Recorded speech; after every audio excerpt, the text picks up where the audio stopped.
बिस्मिल्लाहिर्रहमानिर्रहीम अस्सलामुअलैकुम। Chapter number 17 की example number 17।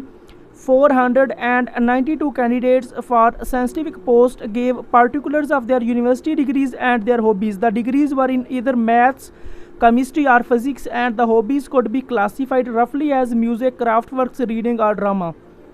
The data are presented constantly in the following contingency table. इसमें हमारे पास कैटेगरीज का फर्स्ट ऑप्शन है। इसमें ये मेरे पास हॉबीज़ हैं और ये मेरे पास यूनिवर्सिटी डिग्रीज़ है। हॉबीज़ में music, craft work, reading and dramas है। यूनिवर्सिटी डिग्री में मैथ्स, केमिस्ट्री एंड फिजिक्स है। मेरे पास मैथ की टोटल वैल्यू बन रही 77, केमिस्ट्री की 292, फिजिक्स की 123, म्यूज़िक की 123, क्राफ्ट वर्क की मेरे पास 101 है, रीडिंग की 187 है और ड्रामा की 80 है। अगर मैं हॉबीज़ की तमाम वैल्यूज़ को और यूनिवर्सिटी की डिग्रीज़ की तमाम वैल्यूज़ को ऐड करूं तो मेरे पास टोटल वैल्यू बनती है 492। इसमें हमने करना क्या है, discuss the association between the two criteria of the classification, the degrees and the hobbies. अब मैं आपको इसके सॉल्यूशन की तरफ लेके आता हूँ। सबसे पहले स्टेप जो H0 है उसमें हम लिखेंगे the two criteria of classification are independent. H1 जो उसका अल्टरनेटिव होता है उसमें हम लिखेंगे the two criteria of classification are not independent. Second step is that level of significance. तो इस एग्जांपल में हमें लेवल ऑफ सिग्निफिकेंस गिवन नहीं है, हमने अपनी मर्जी से लिया है alpha which is equal to 0.05। Third step is that test statistics. ये एग्जांपल क्योंकि हम काई स्क्वायर के लिए कर रहे हैं तो हम लिखेंगे काई स्क्वायर नीचे सी है यानी कि chi square calculated which is equal to summation i से 1 4 तक और j से 1 3 तक। o माइनस ई का स्क्वायर ओवर ई। ओ मीन ऑब्जर्व्ड वैल्यू और ई मीन एक्सेप्टेड वैल्यू। यहाँ पे जो मेरे पास i है वो रो है और जो मेरे पास j है वो कॉलम है। फोर्थ स्टेप है कैलकुलेशन। यहाँ पे जो ई है वो बराबर होता है ए आई बी जे ओवर एन और मेरे पास आई से मुराद है आई रो टोटल और जे से मुराद है जे रो टोटल और नीचे मेरे पास एन है। एन का मतलब होता है टोटल नंबर ऑफ ऑब्जर्वेशंस। अब मेरे पास जो टेबल उन्होंने क्वेश्चन में दिया था वो टेबल मैंने सेम बनाया है। उसमें मैंने एक चीज़ का इजाफा किया कि मैंने उनको नाम दिए हैं। जैसा कि म्यूज़िक को मैंने A1 का नाम दिया है, क्राफ्ट वर्क को मैंने A2 का नाम दिया है, रीडिंग को मैंने A3 का नाम दिया और ड्रामा को A4 का। इसी तरह जो मेरे पास यूनिवर्सिटी डिग्रीज थी, मैथ उसको मैंने B1 का नाम दिया, केमिस्ट्री को B2 का और फिज़िक्स को B3 का। अब इसमें मैंने जो कैलकुलेशन की है वो सेपरेट है। तो कैलकुलेशन के बारे में मैं आपको बताने के लिए आपको बुक की तरफ लेके आया हूँ। यहाँ पे आपने गौर करना है। अब आपने काम क्या करना है इसको आपने पहले गौर से समझ लेना है। जो ये मेरे पास फर्स्ट, सेकंड, थर्ड और ये फोर्थ स्टेप आ रहा है इसको आपने कैसे सॉल्व करना है। आपने पहले 77 को मल्टीप्लाई करना है 124 से और उसको डिवाइड करना है 492 के ऊपर। तो ये आपका पहला स्टेप बन जाएगा। फिर आपने इसी 77 को मल्टीप्लाई करना है 101 से और डिवाइड करना है 492 के ऊपर। तो वो आपका सेकंड स्टेप बन जाएगा। इसी तरह आपने 77 को मल्टीप्लाई करना है 187 से और उसको डिवाइड करना 492 के ऊपर। तो वो आपका थर्ड स्टेप बन जाएगा। इसी तरह आपने 77 को 80 से मल्टीप्लाई करना और 492 के ऊपर डिवाइड करना है। तो ये आपका फोर्थ स्टेप बन जाएगा। अब मैं आपको बताऊंगा कि मैंने ये कैसे किया है। पहले मैंने फर्स्ट स्टेप में 77 को मल्टीप्लाई किया 124 से। 77 मल्टीप्लाई बाई 124 और डिवाइडेड बाई 492। अब पहले आपने इन दोनों वैल्यू को आपस में मल्टीप्लाई करना है, फिर आपने 492 के ऊपर डिवाइड करना है तो आपके पास उसकी वैल्यू बन जाएगी 19.4। इसी तरह फिर आपने 77 को मल्टीप्लाई करना है 101 से और डिवाइड करना 492 के ऊपर। 77 मल्टीप्लाई बाई 101 डिवाइडेड बाई 492। इन दोनों को मल्टीप्लाई करें और 492 के ऊपर डिवाइड करें तो आपके पास वैल्यू बन जाएगी 15.8।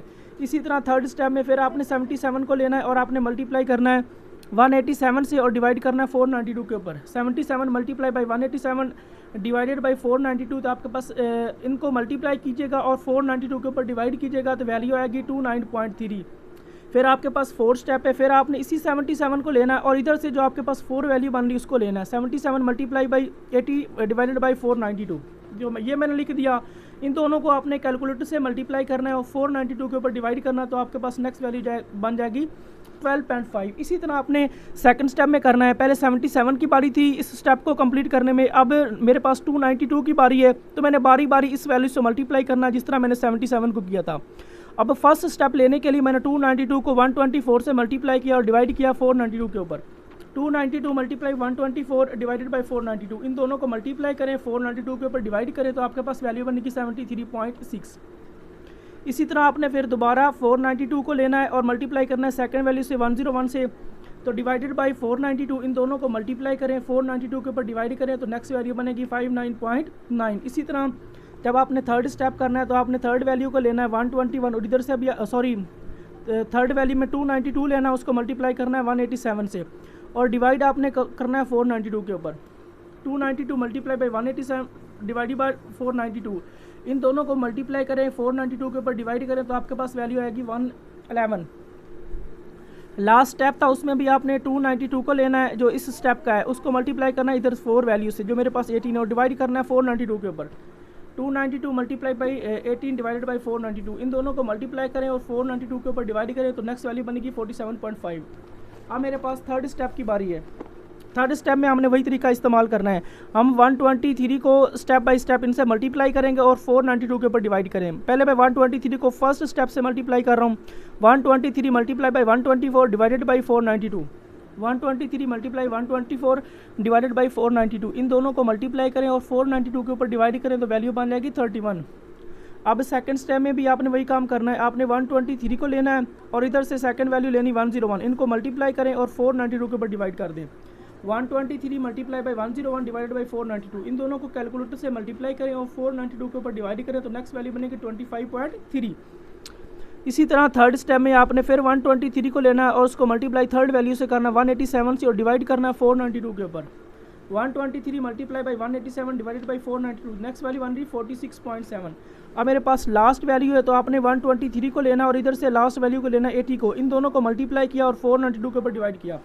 123 मल्टीप्लाई बाई 80 डिवाइडेड बाई 492, इन दोनों को मल्टीप्लाई करें और 492 के ऊपर डिवाइड करें तो आपके पास वैल्यू बन जाएगी 20। नेक्स्ट काम देखिएगा, आपने इन 4 वैल्यू को आपस में ऐड करना है तो आपके पास वैल्यू बन जाएगी 77, इन 4 को ऐड कीजिएगा तो वैल्यू बनेगी 292, इन 4 वैल्यूज़ को ऐड कीजिएगा तो वैल्यू बनेगी 123। इधर से आपने इन 3 वैल्यूज़ को ऐड करना है तो आपके पास वैल्यू बनेगी 124, इन 3 वैल्यू को आपने फर्स्ट सेकंड और थर्ड को ऐड करना है तो आपके पास वैल्यू आएगी 101, फिर आपने फर्स्ट सेकंड और थर्ड इनको ऐड करना है तो आपके पास वैल्यू बनेगी 187, फिर आपने फर्स्ट सेकंड और थर्ड वैल्यू को ऐड करना है, आपके पास वैल्यू बनेगी 18। नेक्स्ट बात यह है कि जब आप इन वैल्यूज़ को भी ऐड करेंगे और इन वैल्यूज़ को भी ऐड करेंगे तो आपके पास इसकी वैल्यू बनेगी 492। आपने एक बात याद रखनी, अगर आपकी ये वाली वैल्यू का आंसर और ये वाली वैल्यू का आंसर सेम ना आए तो समझ लीजिएगा आपका क्वेश्चन गलत हुआ है, आपने कोई कैलकुलेशन में गलती कर दी है। अब मैं आपको लेके आता हूँ नेक्स्ट स्टेप की तरफ। तो एक बात आप और समझ लिए, नेक्स्ट मैंने बताना है। नेक्स्ट यहाँ पे लिखा हुआ है रो और नीचे लिखा हुआ कॉलम। रो क्या होते हैं? ये जो लाइंस होती हैं ये आपकी रो होती है। इसमें आपने चेक करना है इसमें रो कितनी है, 1 2 3 एंड 4, और जो कॉलम्स होता है उसको आपने ऐसे चेक करना होता है, फर्स्ट सेकंड एंड थर्ड। तो इसमें 4 मेरे पास रो बन रही है और 3 मेरे पास कॉलम बन रहे हैं। अब मैं आता हूँ नेक्स्ट स्टेप की तरफ।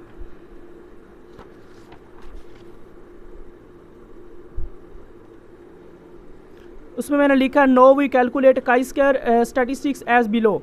तो मैंने ये लफ्ज़ लिखा है ओ में मैंने कौन सी वैल्यूज़ लिखी वो मैं आपको बता देता हूँ।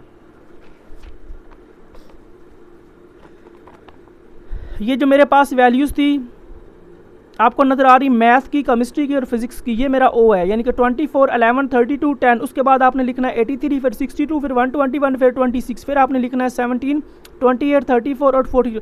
इस तरह आपने तरतीब नहीं लगानी, इस तरह आपने तरतीब लगानी, पहले ये 4 फिर ये 4 और फिर ये 4। तो इसी तरह मैंने ये ओ में 4 वैल्यूज़ तरतीब के साथ लिख दी। उसके बाद ई में आपने क्या लिखना है, जो हमने आंसर फाइंड किया है वो हमने ई में लिखना है। अब मैं आपको बताऊंगा कि आपने ई में किस किस को लिखना है।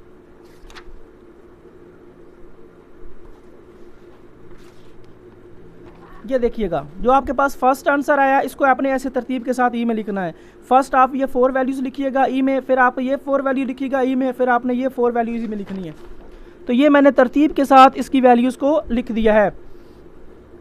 अब मेरा नेक्स्ट स्टेप है ओ माइनस ई, क्योंकि मुझे फार्मूला में चाहिए ओ माइनस ई का स्क्वायर ओवर ई। तो पहला स्टेप मैं कर रहा हूँ ओ माइनस ई। ओ माइनस ई का मतलब होता है कि आपने ओ की हर वैल्यू में से ई की हर वैल्यू को माइनस करना है।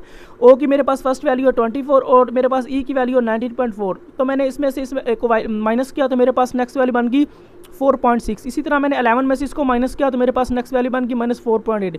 इसी तरह 32 में से आपने 29.3 को करना है तो आपके पास वैल्यू बन जाएगी 2.9। इसी तरह इस वैल्यू में से इस वैल्यू को माइनस किया तो मेरे पास बन गया -2.5। इस वैल्यू में से मैंने इस वैल्यू को माइनस किया तो 9.4। इस वैल्यू में से मैंने इस वैल्यू को माइनस किया तो 2.1। 121 में से 111 को माइनस किया तो 10। इसी तरह इस वैल्यू में से मैंने इस वैल्यू को माइनस किया तो मेरे पास नेक्स्ट वैल्यू बन गई -21.5। इस वैल्यू में से मैंने इस वैल्यू को माइनस किया तो मेरे पास नेक्स्ट वैल्यू बन गई -14। इस वैल्यू में से मैंने इस वैल्यू को माइनस किया तो मेरे पास नेक्स्ट वैल्यू बन गई 2.7। 34 में से मैंने 46.7 को माइनस किया तो -12.7 और लास्ट है 44 -20 तो मेरे पास वैल्यू बन गई 24। अब मैं आता हूँ नेक्स्ट स्टेप की तरफ, ओ माइनस ई का स्क्वायर। ओ माइनस ई का स्क्वायर का मतलब है कि ओ माइनस ई की हर वैल्यू का आपने स्क्वायर लेना है।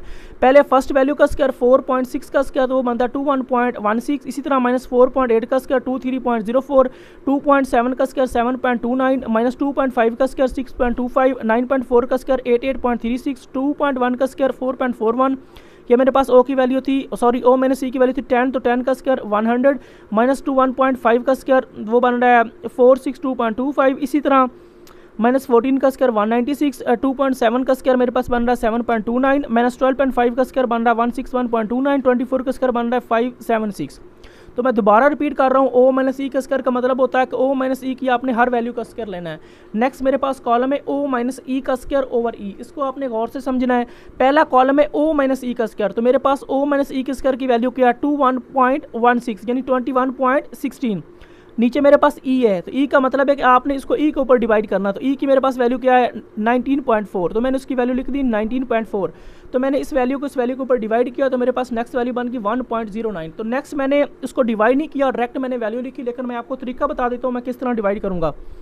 नेक्स्ट मेरे पास सेकंड वैल्यू है ओ माइनस ई स्क्वायर की 23.04, तो आपने 23.04 को ई की वैल्यू के ऊपर डिवाइड करना, जो मेरे पास 15.8 है, तो आप इसको 15.8 के ऊपर डिवाइड कीजिएगा तो आपके पास वैल्यू बन जाएगी 1.46। इसी तरह आपने इस वैल्यू को इस वैल्यू के ऊपर डिवाइड करना है तो बन जाएगी 0.29। इस वैल्यू को आपने इस वैल्यू के ऊपर डिवाइड करना है तो वैल्यू आएगी 0.50। इस वैल्यू को आपने इस वैल्यू के ऊपर डिवाइड करना तो आएगी 1.20।